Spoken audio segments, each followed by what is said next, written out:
आप चाहे हिंदू हो, मुस्लिम हो, सिख हो, बुद्धिस्ट हो, जैन हो, नास्तिक हो, आप चाहे जो भी क्यों ना हो, मेरे प्यारे भाइयों और बहनों, आप चाहे जो भी क्यों ना हो, अगर आपको संतान की आशीष चाहिए, जादू टोने से मुक्ति चाहिए, बीमारी से चंगाई चाहिए, हर प्रकार के रोग, संकट, समस्या, तकलीफें, मुश्किलें, बाधाएं, कष्ट, अशांति, अस्थिरता, परिवार में जो भी अभाव, असुविधा, समस्या, परिवार में लड़ाई झगड़ा, इस सारी तमाम संसार की मोह माया से सुरक्षा पाना चाहते हैं, संसार की अभिलाषा, पाप की अभिलाषा, पाप और श्राप के बंधन से अगर आप मुक्ति पाना चाहते हैं तो आज ही अपने पापों को स्वीकार करें।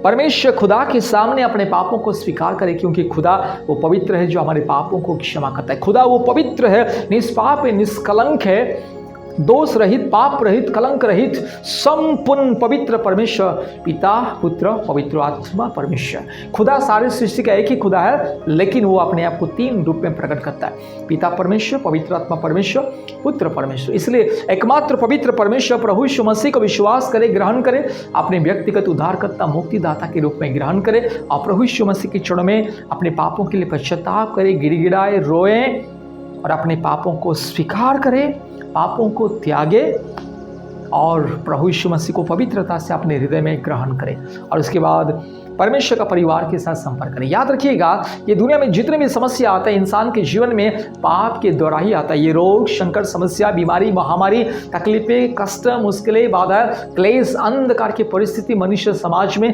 केवल मनुष्य की पापों का परिणाम, पाप की मजदूरी मृत्यु बाइबल कहता है। इसलिए पाप के द्वारा ही इंसान के जीवन में संकट और समस्या आता है।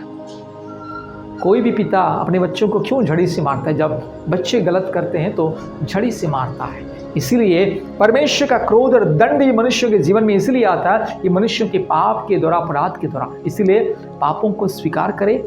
अपने बचपन से लेकर के आज तक जो भी पाप किया, अपराध किया, गुनाह किया, जो भी भूल चूक आपके द्वारा हुआ है, जो भी गलतियां आपके द्वारा है, जो भी आपने बचपन से लेकर के आज तक अधर्म किया, गुनाह किया है मनुष्यों की दृष्टि में, परमेश्वर की दृष्टि में, उन सारे तमाम पापों को स्वीकार करें और परमेश्वर के चरणों में गिड़गिड़ाए, प्रार्थना करें, उपवास प्रार्थना करें, पापों को स्वीकार करें और प्रभु यीशु मसीह को अपने व्यक्तिगत उद्धारकर्ता, मुक्तिदाता के रूप में ग्रहण करें, क्योंकि प्रभु यीशु मसीह एकमात्र पवित्र और सच्चा और जिंदा खुदा है। याद रखिएगा, जो दारू गांजा पीने वाला, भांग शराब खाने, गुटखा खाने वाला, नशा करने वाला, पाप करने वाला, व्यभिचार करने वाला, शादी ब्याह करके हर प्रकार की अश्लील लीला क्रीड़ा करने वाला कभी ईश्वर खुदा परमात्मा नहीं हो सकता है। परमेश्वर कभी शादी ब्याह नहीं करता। ईश्वर खुदा कभी शादी ब्याह करके अपने शरीर को पाप में नहीं डुबो देता है।